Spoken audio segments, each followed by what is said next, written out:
And we are live with the first ever Bald and Not Balding with my guest co host, E.L. Montague. And we are here with the one and only S R Arrkewey. Did I get your name right? Yes, you did. Awesome. And before my co host can ask, here is his first and only book that's currently out, but that's changing later this year, The Cry Chronicles. It's a pretty cool cover, isn't it? It is a very cool cover. It's so beautiful. I love it. Tell us about your book. This is middle grade, correct? Yes, it is. It's basically about just the first book is about this reluctant hero named Seth, who is just doesn't like to be really part of any big adventure. He's mostly just like his biggest dream is to become a scientist, and I like him already. and he's very sweet, he's very kind, but a big problem comes out in like the middle of the book where he has to go face this evil king that really isn't evil, and it's just what the people call him.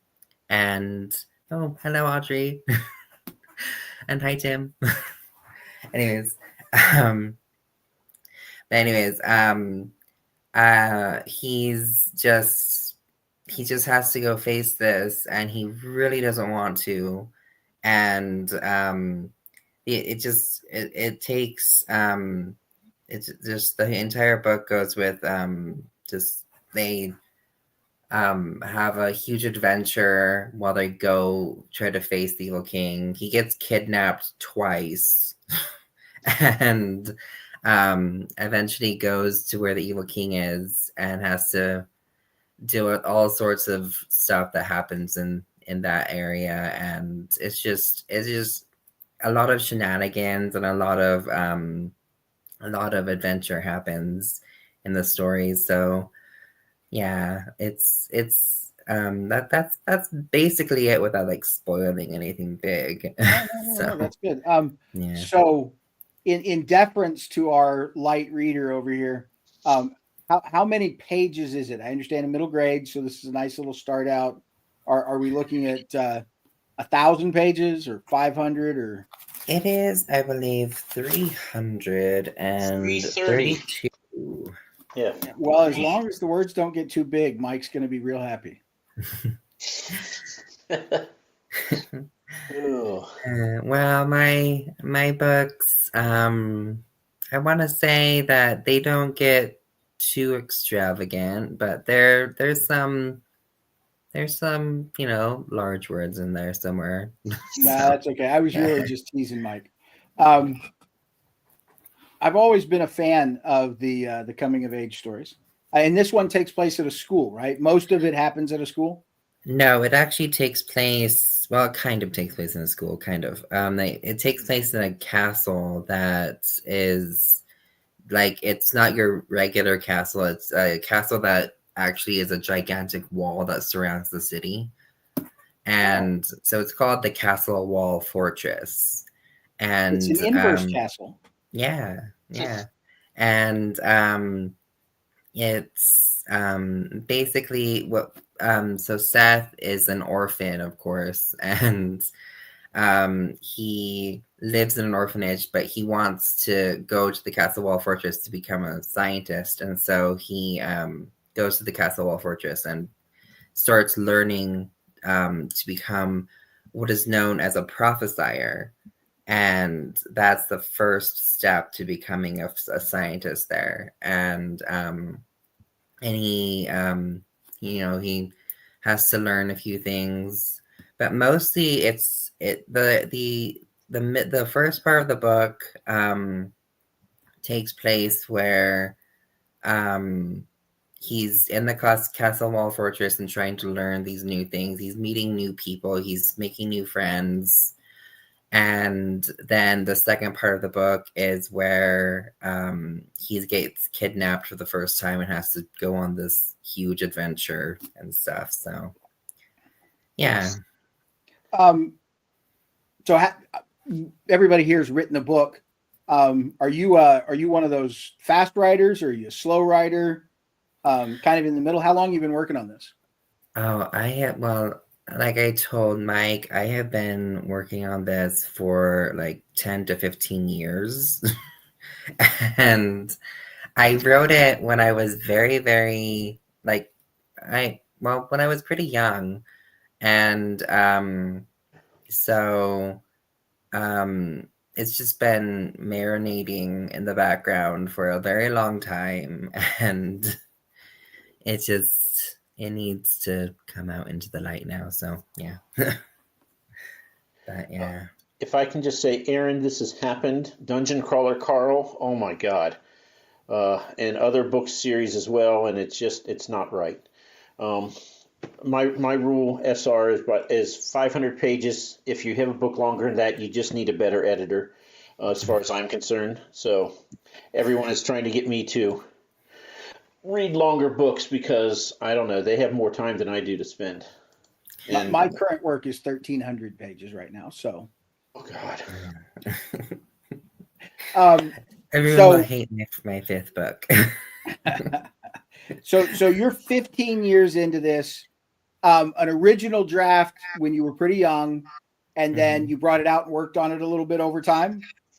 Basically, yeah. I wrote it to really just be for a book for myself.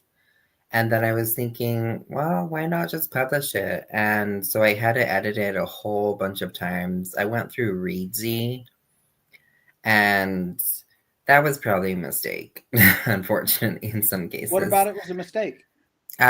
Because I've come to realize that even though I've edited it a whole bunch of times, there were a lot of mistakes still in the book when I published it.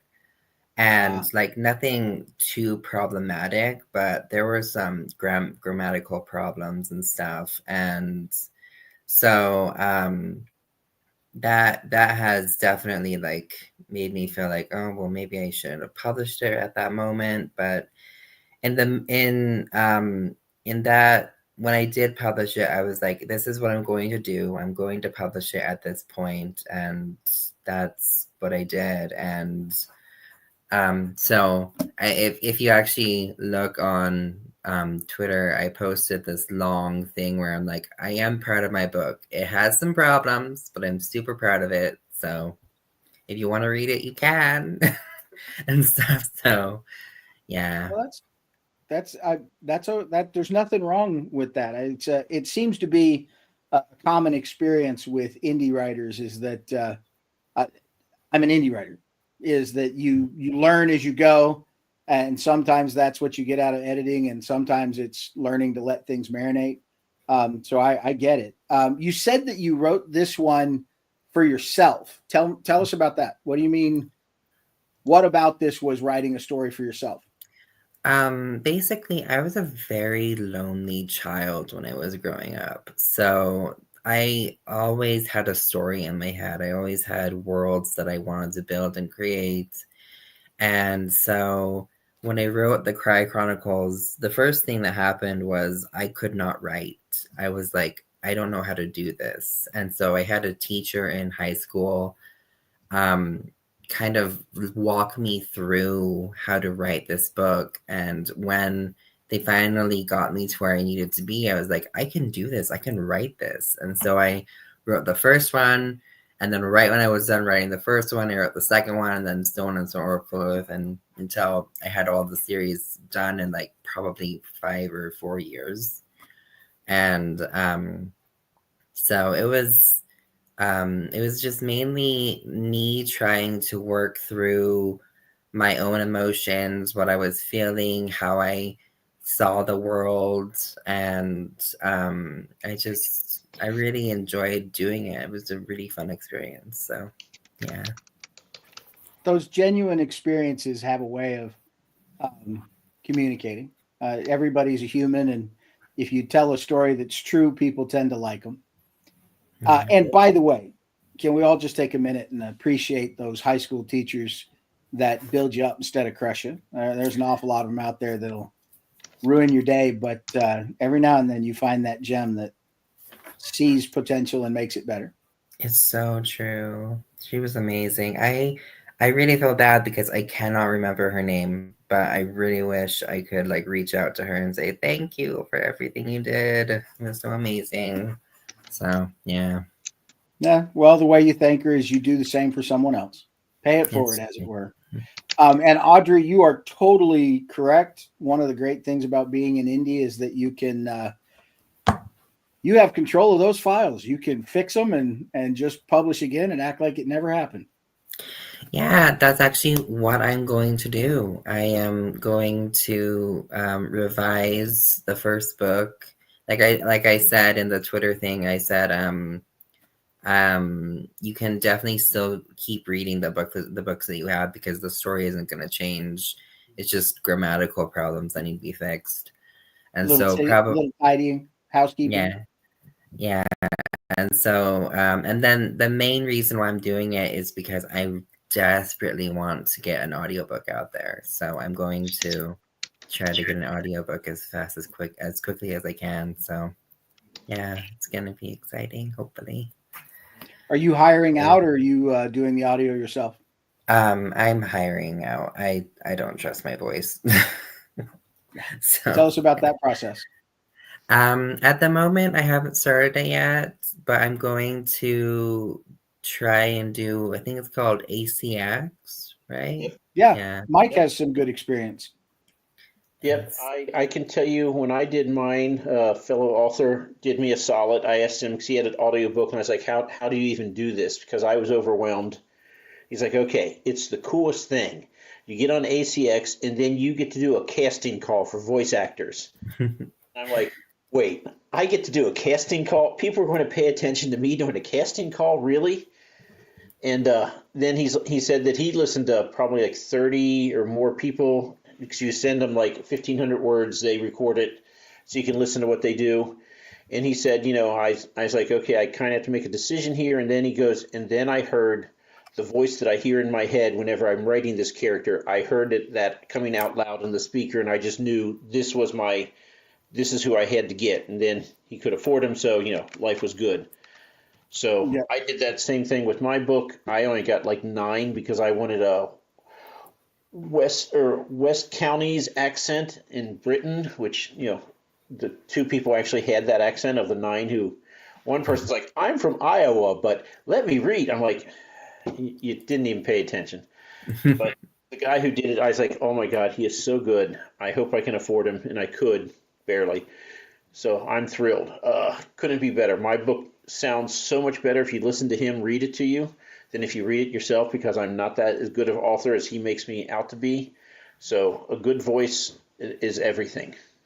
Yeah, that is one of my biggest hopes, is to hear the voices of my characters come out of the story, and I'm really excited about it. So yeah. I did some auditioning too. I actually wrote 3 separate pieces so that I could try people out on different things and do some couples. I ended out deciding that I do my own audiobooks. The plus side is I pronounce everybody's name correctly. The downside is everybody sounds like me, and I'm not a very convincing 13-year-old girl. But anyway, I've always thought audiobooks of are you very as cool. that. Say again? I've always thought of you as that, EL. Oh, I mean, little bit maybe. Audrey's asking a question there. Yes, you can do Oh that. yeah, the profit sharing for sure. You can split it 50-50. I did not do that because I did not like the idea that I'm going to promote this thing and then split the money with someone. So I just paid for it up front, so it's mine and I can do whatever I want. And that's why, becoming a Druid, you can go to the Bald&Balding YouTube channel and listen to it for free, because I own the recording. I paid outright for it, so it gives you, if you can afford it, which is a challenge. So the answer to your question, Audrey, and this is something I've said many times, is that the voice of your characters comes through the words, not the voice, but the presentation comes from the voice. So I hope that I write young women well, and they show up. But we will get some votes, yay or nay, on that. I've certainly written enough by now that people know? For Cena, to answer your question, I'm not sure. I know Amazon, when you put it on Amazon, you're signing a 7-year contract. So at least that long, it might be in perpetuity. That's why, again, It's 7-year contract with an automatic renewal unless you follow the instructions, and then you can back out after that. but if you do the 50-50 with the narrator, do they ever get, is it ever yours, or do you always have to share revenues? Terms of contract, but I actually haven't done it, so I'm not 100% certain. Right. So I didn't go down that path because I figured, why am I going to be the one working to sell this and then split the money with somebody? So I was not crazy about it. Yeah. And you don't like owing people. I do not. No. Keep everything current. So I do have one question for our audience. Is it Cinna or Cena? Because Mike just called you Cena Pump. It's Ithra, I believe. It is Ithra. We know that she's got multiple personalities. Yep, call her Sybil. Call her Sybil. You have all right. to get that. That's really awesome.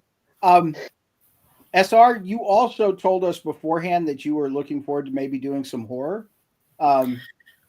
Cinnamon, like, see, Mike, see. But SR, you were going to tell us a little bit about your interest in horror. Tell us what's scary and what appeals to you about telling a horror story. Well, for me, it's definitely supernatural horror. I actually think supernatural horror is the safest horror for me. Any kind of like real life horror, I'm like, oh, that just creeps me out too much.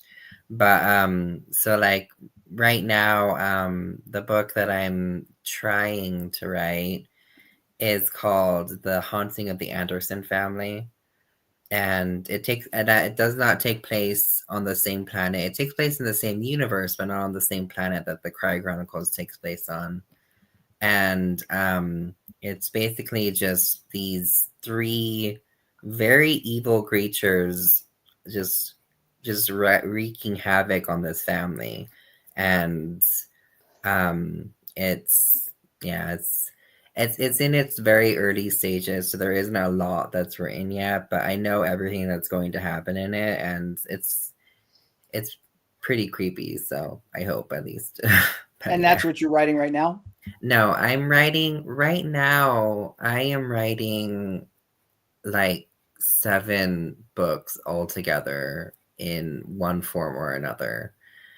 And I'm multi-threaded myself. I get it. Yeah, it's interesting. I wrote the Cry Chronicles, and then a few years after that, I wrote a sequel to the Cry Chronicles, and then a few years after that, I wrote a sequel to that sequel, and then right now I'm writing 3 prequels to the Cry Chronicles. And then also the sequel that I mentioned, the sequel to the sequel, which is called, I'm workshopping the names, but right now I'm calling it the Dark Element Saga. But it's just a whole bunch of stuff that's happening. Audrey would tell you about the book that I am two of the prequels that I've written, so that I'm trying to write so far, that also take place in the same universe and same world as the Cry Chronicles. So it's interesting, but yeah. Is that? Go ahead, Mike. Oh, I was just going to change topics on them because that's what we do. Where are you calling in from? Oh, I'm calling in from Utah. Utah. And how is the weather in Utah? Is it still cold and miserable? It is, as far as I'm aware, it's actually not that cold. I like the cold, so I love it. But when it gets too hot, I'm like, oh, just make it colder. I don't like it. But are you mountain Utah or desert Utah? I'm mountain. I'm in the northern part, so yeah.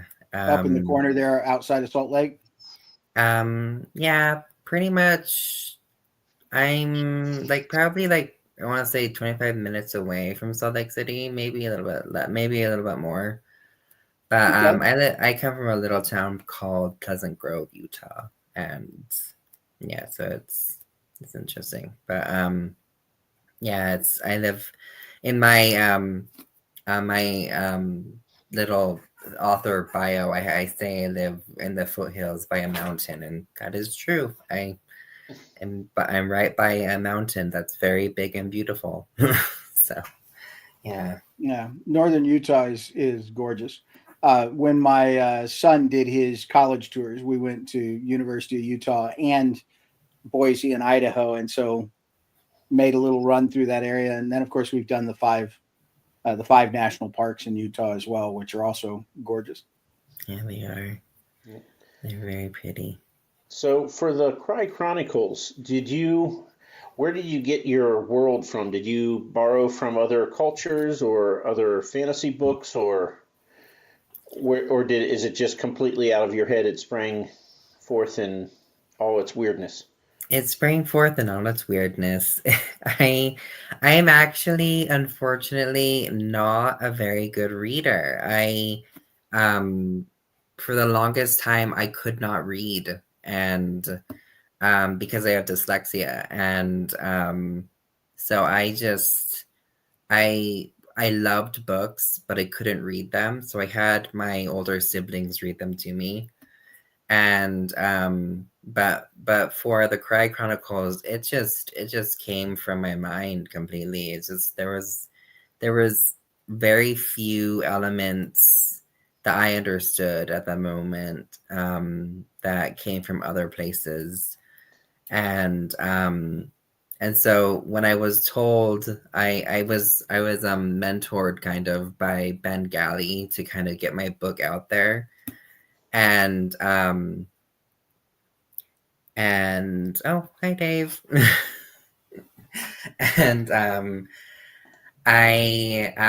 he told me to think of 5 books. I think it's 5. It might be 4. Yeah, I think like no, yeah, it's 4. Sorry, he told me to think of 4 books that were like my book, and I'm like, I have no idea.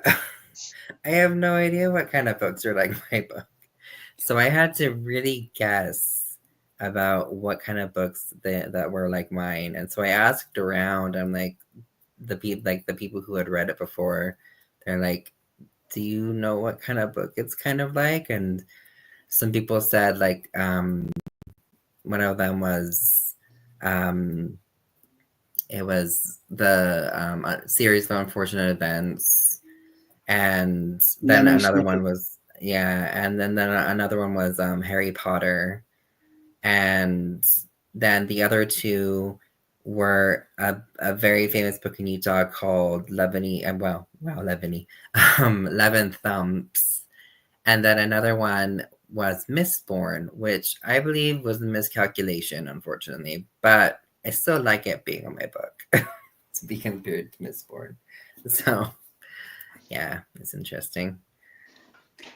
I've always struggled with comps myself. Go ahead, Mike. Oh, I was going to say, I hate when people ask me that. I'm like, I'm not trying to write that book. I'm not trying to steal elements from certain books. I absolutely hate that when they say, "What is your book like?" And I'm like, I don't know. Read it and tell me. I I hate that. Of course, I'm terrible at marketing, so you probably shouldn't listen to me. Well, you're not terrible at marketing. You sell more than me. That's persistence. I'm just stubborn. That's my goal too. Is just be persistent. Um, the the thing about comps, I think, is helping people find you. Um, if you can run in the right crowd, then people know what they're looking for. Um, you know, it's hard to describe who and what I am, and you know, or at least I think I am. So I get what you're saying, SR. Doing good comps is a hard row for most people. We don't like to be compared and don't want Yeah. to seem like we're derivative. Yeah. And I would even say for me, because I graduated before anyone started putting keywords on resumes or anything else, and when they're like, "Well, what keywords about your book?" I'm like, "I don't know, Druid." Um, That's a good one. Druid, that's accurate. Magic, dragons, yeah. It's in the title, Shape shifting. So I absolutely hate that. So my whole theory is I just give away a lot of free book ones and hope that people like it and will buy the rest of the series. So, that's my strategy. So give a lot away free. Not probably not the best idea, but yeah. Well, it's one way to get known. So about 90% of my books that are out there have been given away for free. So there you go.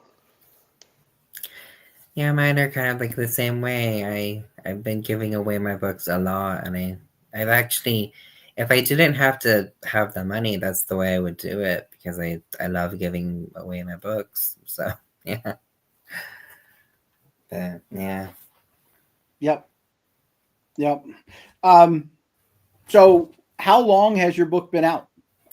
It's been out since October of 2024. So okay, so 6 months, more or yeah. less. Okay. Go ahead. Yeah, my book actually came out a day before Dave's book did. So yeah. Wow. It's tough competition. No, it's not. It's wonderful. I love it. Very good. I absolutely love it. But yeah. Just All right. don't trust bald men with mustaches and beards. That's my only advice I'll give you. Oh, that's picking a little bit. So we've covered the book a little bit. We've talked about Utah a little bit. Talked a little bit about what you're writing, a little bit about horror. What else is big in your world right now? Basically, so I'm trying to revise my first book. Well, I'm getting it revised. And then, yes, Dave is a delight. I agree. But anyways, I am also revising my second book, which is hopefully coming out this year. And I'm going to like Dave has actually been very helpful with doing my second book, because he's the one who edited it, and he basically said that like the entire book there was this uphill, like the whole rising action, then there was like this point, and then it was the falling action, then there was this like straight line that did nothing for like a few chapters, and then another rising action. And I'm like, crap, that's not what a book is supposed to be like. So I needed to rewrite and do some things with the second book. And so that's what I'm doing right now, is trying to get the second book to be more cohesive and better and stuff like that. So yeah, that's awesome.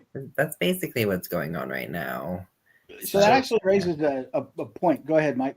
Oh, I just want to say the most important question of the night. And Ro is not here, so maybe I'll finally win one of these. So there's only one right answer. So please tell us, which one would you rather experience? You're going down the main street of your city. You can be riding a griffin, or you can be riding a T-Rex. Which one do you choose? Hey, are you asking me? Oh, yeah. Oh, I would ride a griffin. No, you're wrong. T-Rex, every time. Then you can grab cars with a mouth and throw it here and into windows. Oh, my God. Think of the destruction. Thank you, Poppy. We need to just interview you more often, because it is the only right answer. T-Rex, ever since we got a proper T-Rex out of Jurassic Park all those years ago, T-Rex, all the way. Stop it, Dave. That's how come I can't work on an airplane. That's why I'm an author, because, it's just perfect. It's true. I can see that, definitely. Oh, Yeah. well, you sided with Roe, but we'll continue the interview anyway. We give him one victory. I have to admit, T-Rexes were never my thing. I like Griffins better. They're so fun. Okay, so Yeah. since we're down this road, why is a T-Rex not your thing, and why is a Griffin your thing? Well, it's actually interesting. And you can't say it's because of the catbird seat. Oh, I don't. What is? I don't know what that means. A Griffin is a catbird. Oh, that's true.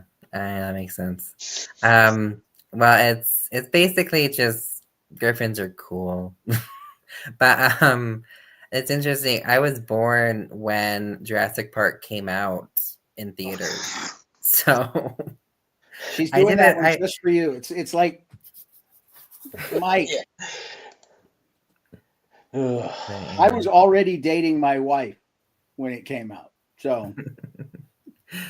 Yeah, but I do like Jurassic Park, but my favorites were the raptors, not the T-Rex. But yeah, Well, sure, the raptors were fun, but they were little. yeah, it's true. Dinosaurs should be big. So you just like Griffin. So like the Harry Potter Griffin, you thought that was a good rendition? That was a hippogriff, which I like hippogriffs too. But yeah, but So a horse catbird instead of a catbird. But in my books, there are griffins, and they are interesting creatures. But yeah, they're just interesting. But yeah, if you ask me if I would ride a griffin or a dragon, that would be a different scenario altogether. I would ride a dragon any day. Everybody would ride the dragon. So, Yeah, this is why we didn't have a dragon and a T-Rex, because we know how that goes every single time. So, yeah, I mean, essentially, a dragon is a T-Rex with wings and functioning arms.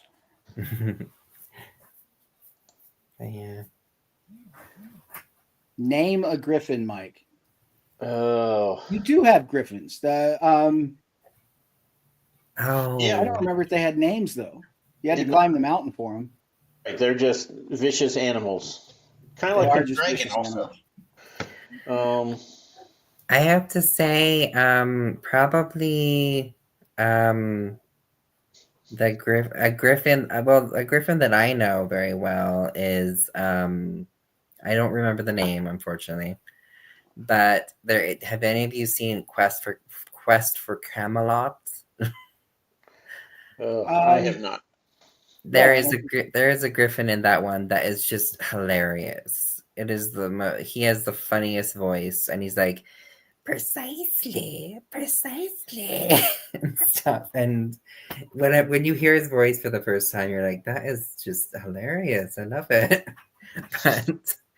but yeah. All right. Yeah. So, Timothy's taking a T-Rex over a dragon. Oh. Have to stay loyal, as he says, you know. He's a loyal guy. All right. So I'm going to ask you about Seth. Does he have any magical powers, or what's his go-to when he gets in trouble? Oh, he has amazing magical powers. He can't use them, but he has amazing ones. At least in the first book, he can't use them. But his major thing is, if there's danger, run away and hide, because that's his major go-to response. And he has to really force himself to like go out and do stuff to protect people or to help things. And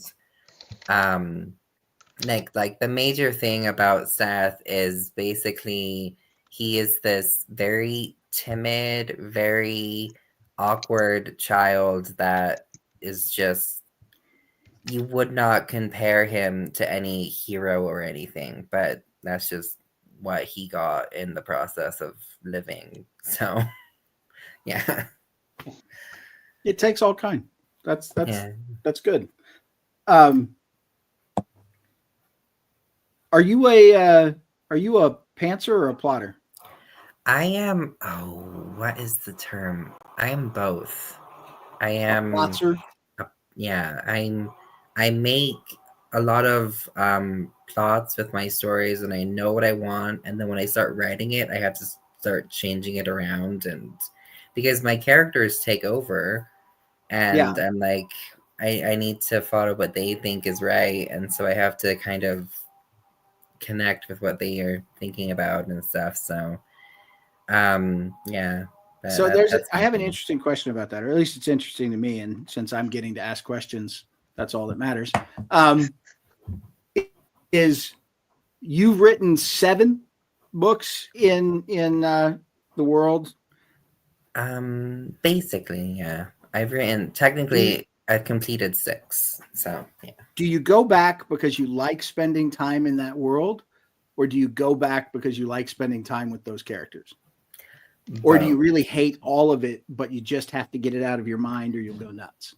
I love spending time with my characters in my world. It's been a source of comfort for me for a very, very long time. So probably when I started it, I was very close-minded at the idea of changing anything because I was like, oh, I want to keep everything right the way it is. But when I started publishing it, I'm like, okay, I need to be more open-minded about this. And so I started really fixing what I thought was what I thought was like the matter with the first book and stuff. And I'm yeah, it's just I love every part of my story and my world. It's just amazing in my mind, and yeah, so I love it. But yeah. That's pretty cool. What about everybody in the audience? So we've got at least 10 people or so out there that are listening along, and I know that at least half of those are writers themselves. Why do you spend time in your world? Throw the answers in there and we can all react to it. So, and while you're doing that, let me just ask SR, what is the hardest part for you for producing your book? Is it the first draft? Is it the editing? Is it hitting, publish? What is the worst part for you? Oh, Because I would have to say it's the editing. I am terrible at spelling, at grammar, at understanding like prose and stuff like that. And so even though I have tried desperately to follow what needs to be done with the story, a lot of it is like, oh, hello. Anyways, um, a lot of it is just me trying to figure out, like in the editing process, how to like integrate all of the stuff that I want to keep in the book, while also, like making it better. And yeah, so yeah. That's really cool. Spending time with your characters is a good time. yeah, for me, it's the world. But Mike, Mhm. you're a scientist, you're a dude, you write science fiction. I mean, isn't there some trope out there that science fiction and fantasy written by men is all about the world, and science fiction and fantasy written by women is all about the characters? Stereotypes kill us all, so I know that's BS, but they say it enough, it must have something. well, I can tell you, I finished Dark Bloom, which is horror and romantasy. Oh, it is a romanza horror. Yeah, and it was not for me. I'm not a romantasy. I don't really like horror, but I went to give it a try because everyone was screaming about how good it was, and the writing was great, but just not for me. And now, Well, I would say the not for somebody on Dark Bloom was that was a really horrible life. yeah, Just living those memories was not pleasant, but the characters were cool. And if you're into romance and you're into zombies, it really kind of worked out. It was a good collection. But if you're not into either of those, and you're gonna be easily tortured by terrible experiences, maybe not the book for you. so I blame Laura Huey for this because she told me that after she wrote her first book, she said, I really don't know that I do my characters justice describing, what they do. And she said no one does that better than romance writers. So she spent 6 months reading nothing but romance novels just to become a better writer. And so I've always been like, I should probably do that because, I believe in one adjective for every 7 nouns or, less. So I finished that. Now I'm reading Umbra, which is a sci-romantasy. And yeah, I do not like romance. I just do not. Everyone, they're like, "Ooh," they looked at each other and they felt a spark. They felt a spark. I'm like, okay, one of you is going to go Emperor Palpatine on us all because you've had so many sparks build up that I'm like, oh my god, it's just so. Not. In all fairness, SR, is there any romance in your book? Oh, there definitely is. There is romance. It's not a huge It's not a huge thing in the Cry Chronicles, but there are 2 characters that will fall in love with each other, and it's to me it's a beautiful thing. But it really depends on the person that if they like that kind of stuff. But for the most part, like for example, Seth, he will have no romantic interest whatsoever in any of the series. And so yeah, but his 2 friends, they actually do get together eventually. But yeah, so it's interesting. But and then I actually have one of my prequels is basically a romantasy. So yeah, it's gonna be interesting to see if I can pull it off, because I haven't written a lot. I haven't written a lot of romance scenes, and I actually haven't read a lot of romantasy books.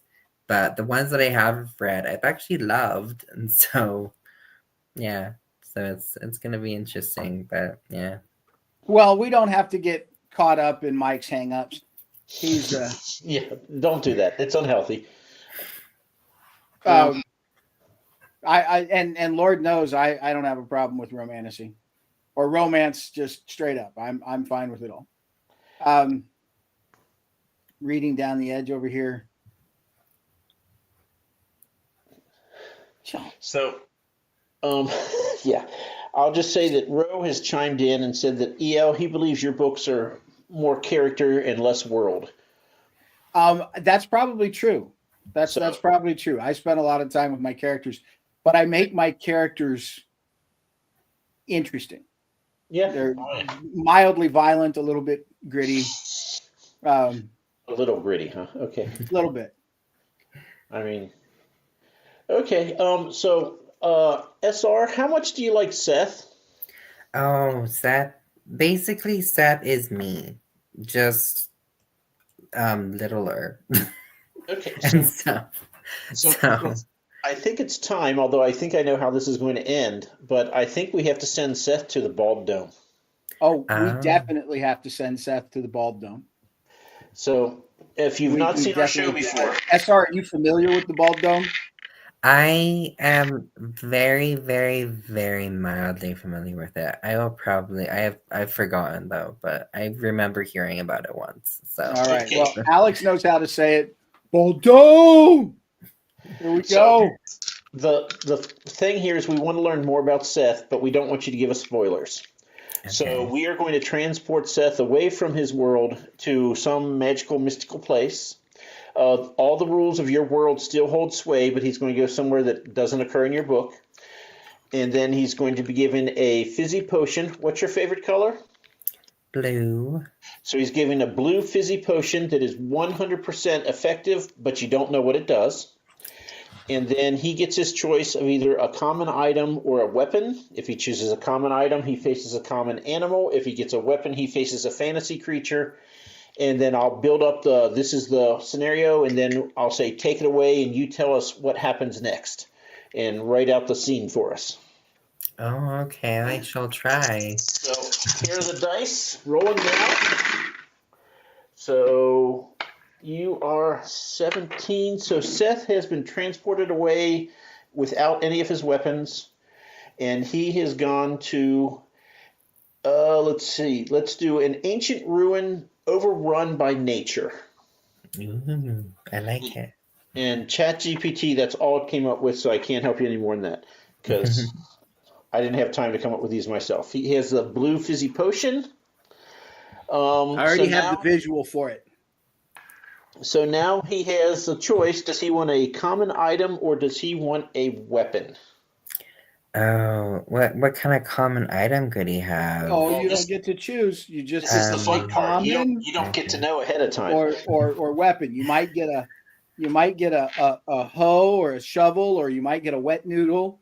And if you ask for a weapon, he's going to give you, the chain of a ship, or a battle axe, or something that'll be foreign. We want to make it so much more interesting characters with the weapons. But heck, you have really cool things to chase in every situation. So I will have to say, for Seth, he is a complete pacifist. He does not believe in violence at all. But if he was in a dangerous situation, he would want probably a weapon. So I'm gonna go for weapon. Okay. Had you chose a common item, you would have been given pacifist with a weapon. So you would have been, if a common item would have been a hoe, and you would have faced a grizzly bear. Oh my! But instead, you get your weapon, so you get a morning star, which is a spike ball on a stick, and he is facing a horde that thing right back there. Yes. See, and he is facing a horde of savage orcs. Oh. Orcs. So he is in this, what was it? The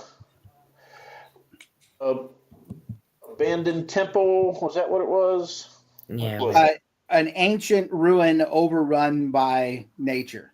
There we go. An ancient ruin overrun by nature. So we're going to say desert, because I kind of like that. So the sands have gone up over half the walls. So he's trudging through the sand. He doesn't know why he's here. So, spitting out the sand that's in his mouth with his trusty morning star. And he turns a corner, and lo and behold, there are 6 orcs. They're all around a dead camel, and they're slicing it up, and they're laughing amongst themselves. And when one of them looks up and goes, "Look, a human!" What happens next? Seth curses. Don't forget you have your potion. He says, "Oh my great one,"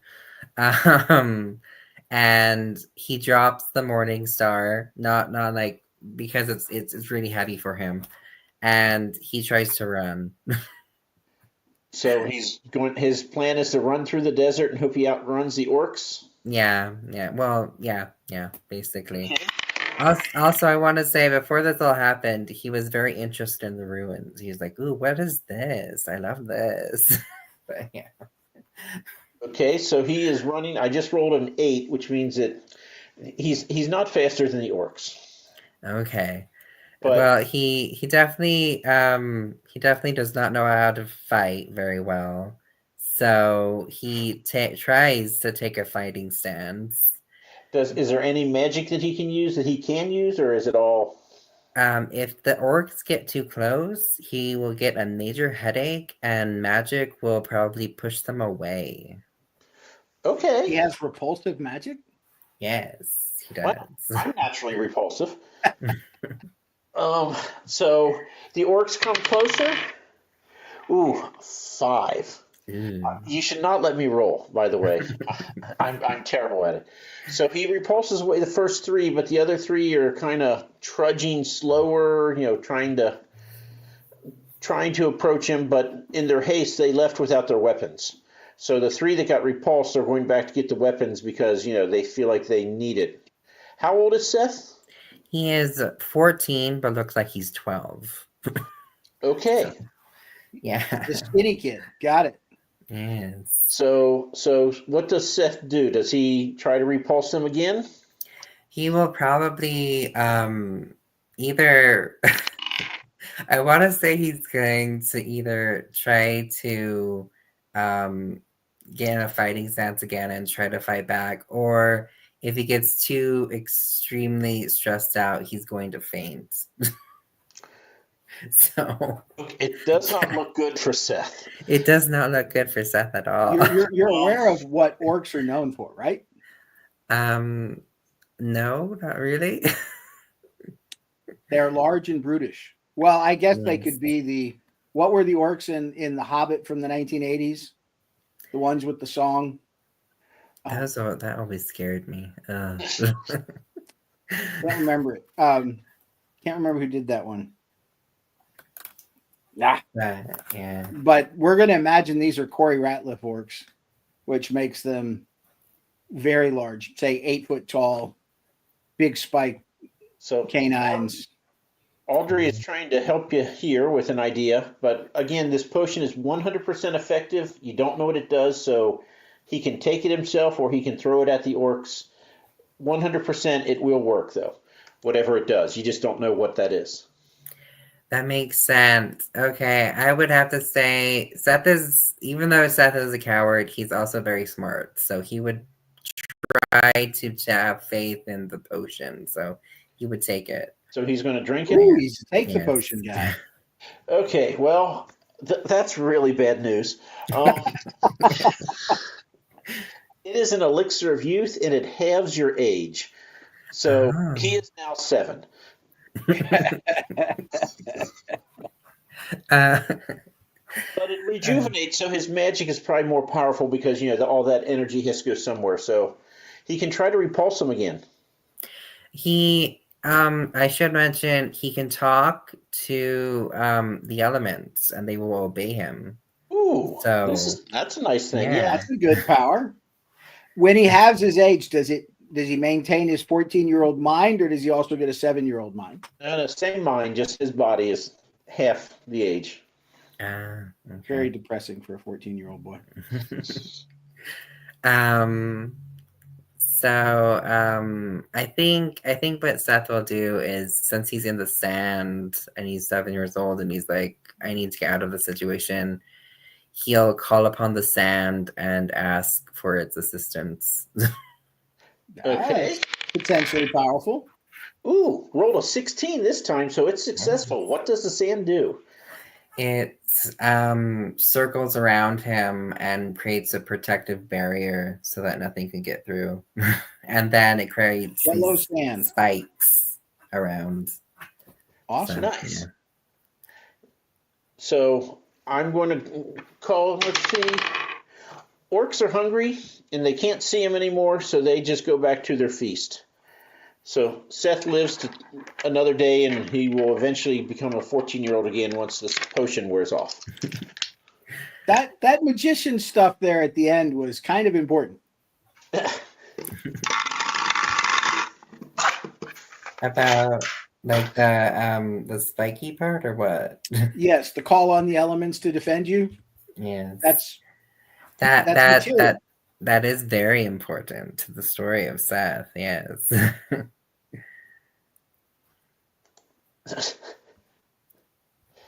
There you go. All right.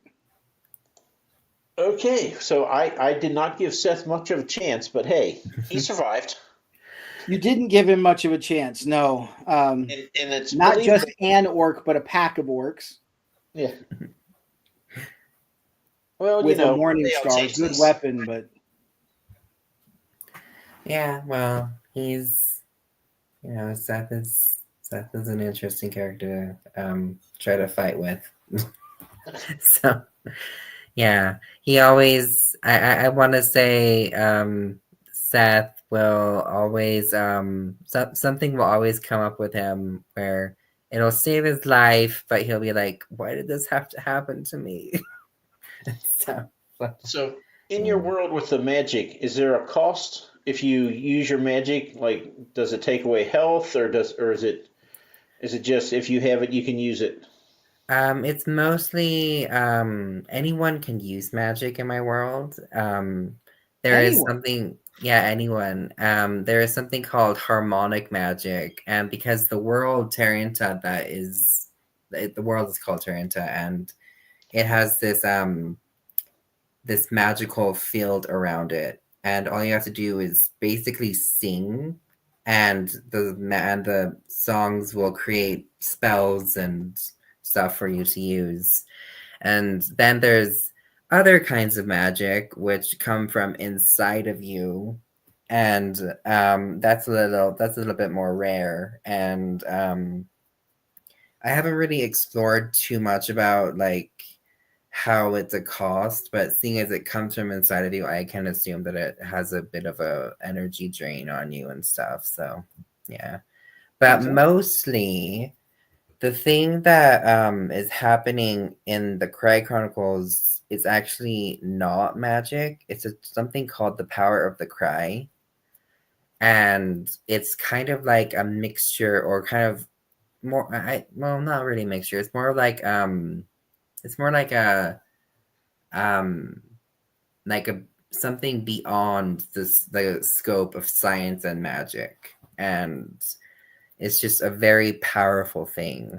And so the Cry, which are the main things in my universe, they are these all-powerful beings that can use this power, and they can talk to animals, they can talk to everything, they can use anything and stuff like that. But they just are just very, very powerful beings. And so like Seth and others who encounter these Cry, they have to like most of the time the Cry are very nice and very kind, but they're also mischievous. And so they have to kind of figure out how to deal with these Cry that they come face to face with in the Cry Chronicles. But basically, Seth, for example, his whole thing is he has these mysterious powers that he doesn't know where they come from, but they are important to his story arc and stuff like that. And he's like most of his powers right now, when he uses them, he gets a major headache. He's just it just blows his mind basically. And that's basically his draining part, where just everything that happens, he'll get a headache and he can't control it very well. And yeah, so I'm going to do my best to be a Cry then in this case here. I'm going to be kind of nice but a little mischievous. So congratulations, you and Seth have just got 2 plane tickets, and you're going to go to Maui. So my question is, what happens when you go to board the plane? Are there any issues? TSA, flight attendants? Is anyone afraid of heights? Seatbelt? How is your main character upon landing? How does this go? Take us through. You're going to the airport to fly to Maui. Are there any issues, or is it smooth sailing because Seth doesn't mind any of this technology? Well, Seth would probably, in this case, be like, what is going on here? What is with all this strange magical stuff? Like, why are these metal dragons just... Why are people hopping inside of these metal dragons and flying away? And are they being eaten? I don't understand this. And so he'll be very confused if the Cry does not explain it.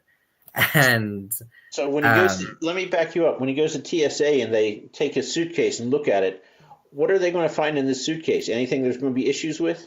They'll probably find a wand that they'll be confused about. But besides that, just some clothing and stuff. I should mention he has 2 dogs that go with him everywhere, basically. Okay. And so TSA only allows 1 really? service animal. Well, they'll each have to use one then. So there you go. Yeah, there you go. You each use one of his dogs as support animals. So Juan, so he gets through TSA okay. Does he board the plane? Does he sit down? Is he able to sit still? Does he panic? Does he run around like a crazy person? Seth is a very I don't want to say chill, but he's very he has this very nervous energy, but isn't afraid to get in trouble. But I mean, is afraid to get in trouble. So he just will sit down in the seat and just kind of like twiddle his thumbs. Oh, hi there. And um, he will just sit down and just look out the window and be like, why is this happening? I'm so stressed out. I don't know what to do. But if he's with one of his dogs, which is either Biz or Shadow, he can like pet the dog and help, and that will help him feel better and stuff. So yeah. Okay. Well, I will hold up your book again. Yeah, you The got Cry Chronicles is book one of a 5-book series. I had in my head that it was a trilogy, but well, this is why you don't trust me. So you said book 2 is coming out in October, Probably either October or November. and So what is the title of book 2? it is the Cry Chronicles, The Silver Blade. The Silver Blade. And do you have artwork for that yet? I do. Yes, I do. Nice. And do you know when you're going to release the artwork? Is that going to be when you do your pre-orders? I'm not exactly positive. Probably. I'm not sure. I remember asking Bo from SFF Insiders if they'd be willing to help me out with posting that out, but I'm not exactly sure when that will happen, but yeah, So it's I have always been told that when you do your cover release, you wait until you have your pre-order up so you can say, here's my nice shiny cover, now go here and buy it. So that makes sense. So probably within I think 90 days is the max for a pre-order. If I might be making that up, probably. But anyway, I would do it like that. Don't be like me. My first book, I literally finished, said I'm just publishing it as is, and I hit publish. And then I called my brother and doubled the number of people in the world who knew I had published a book. Unfortunately, that was the end of my marketing strategy. So don't do that. But yeah, so October, so probably July-ish or so, you might want to release the cover. Yeah, that makes sense. Yeah. But I mean, I'm always afraid that I'll release it and say, yes, it's coming out in 3 months, and then I won't be done editing. So actually, I think I'm going to start taking pictures of me in my car and call them car selfies. And that's going to be my new marketing strategy. I hear it does great work for a lot of people. Yeah. So, EL, is there any other pressing questions you have for SR? SR should tell us where to buy the book. Right now, that would be Amazon. I would actually say my book is probably less expensive than most other books are because I cannot understand marketing whatsoever. And so when I first put out my book, not actually put it out there, but when I first started deciding what to market it as, like what to price it as, my hardcover was going to be $18.99. Right. And I was like, that sounded good to me. But then I talked to people in Ingram Spark, and they're like, no, you have to make it a lot more than that. I'm like, well, dang it, I'm gonna have to change it then. And so right now my book, the hardcover is like $21.99. The paperback is I think that might be $18.99. I'm not positive about that, but the ebook is only 99 cents. So that's good. Yeah, give people an option. Yeah. See, for me, for my marketing, I use my sex appeal and I leverage that. And that's why 90% of all my books have been given away for free. So, again. Now, let's be clear. You do a lot of your sales at cons, and that's in-person sex appeal. So you actually do some of those sales, including your biggest sale ever. So hopefully this one coming up this weekend. Where are you going to be? Hopefully, I'm going to be in Lexington, Kentucky, which is actually larger than Cincinnati, Ohio's Comic-Con, which makes 0 sense since it's about 10% of the population of Cincinnati. But there you have it. So last year I sold $1,200 worth of books. Wow. And you're going to be helping the other indie authors again? And this time I'm going to have about 50 books on my table, 5 of which are mine and 45 which are others. So Wow. I Is did that books or titles? that is what's the difference? So I have a stack of books over there that are all the same title. That's one title, but it's 10 books. So I'm going there's going to be 50 different books on the different titles. That's wow. And 5 of them are mine. And you're the traveling bookstore. Pretty much, yes. So hopefully, in my mind, every night when I go to sleep, I just dream of what can go wrong and how I'm going to get kicked out because I'm selling other people's books. But we'll see. It hopefully goes well. At the one day con I did, I sold 7 of my books and 17 of other people's books. And it probably cost me like say 5 books in sales of mine, but so I would have probably sold 12, but I sold 27 instead, or 24. So I'll sell more books, I'll make more money, but I'll sell less of mine, and I'm okay with that. So yeah, I was going to say, is that actually a better day or a worse day? I have money because I want to get an audiobook. So at this point, I really would like to have the money to pay for that up front and not have to scrimp and save. So I'm really hoping. And yes, I do give out bookmarks with QR codes on them. At one side, it tells you can go to Bald&Balding, and the other side, it goes to my link tree. And everyone, I should mention this, we are sitting at 399 subscribers to the channel. He's 101 subscriptions from a tattoo. So just one more, and we could finally break the 400 barrier. It'll only take us 230 videos to do that, but hey, who's counting other than me? So, is there anybody here who is not subscribed? Fix it right now. It's right there. Just push the button. I'm going to guess that Audrey is not. I could be wrong, but we're now going to publicly shame Audrey until she. I was going to say shame on by name. All right, so subscribe. We're going to move him closer to his little Reaper tattoo. And once the again, book is very cool. That's a great cover. No, it's amazing. I love it. So, and if you don't mind, SR, I have a coworker who has 2 sons. One is 10 and one is 7. And I said, I got a middle grade book that they would probably love. So they're probably going to get this book. That's perfectly fine. And then, they can find you and buy the rest of the series, which, will work out good for you and good for everyone but the mom. So, Awesome. Yeah. So, all right. SR, thank you for this. Yeah. I don't see new questions on the side, so we must be pretty close. So, SR, is there anything we did not ask you that we should have asked you? You should have asked me about my characters. They're amazing. Well, all right. Seth. Who else? Well, there's there's Seth, and then there's Evan, and then there's Kitty, and then there's Oren, and then there's Serena, and those are my 5 main characters.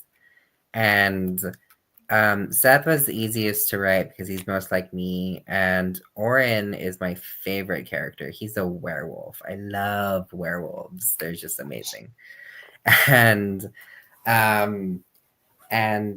So Evan, he's a prophesier. He's kind of the one that kind of like sets Seth into this adventure because he doesn't directly prophesy Seth being the one to kill the evil king, but he's with the person who does. And then Kitty, she's what is known as a seer, and she has what is around her. She has something around her neck called a seer stone that contains a part of her soul, and well, not a part, all of her soul. So if she gets mortally wounded or anything like that, she can heal herself with that seer stone. And then, like I said, Oren, he's basically just this amazing heroic figure that is super nice and super kind and was super fun to write.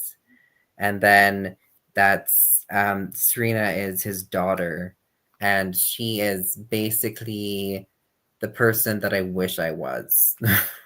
So yeah, and so it's pretty much the characters are they're just loves of my life. I just love them so much, and they're just amazing. So That's yeah. good. That's great.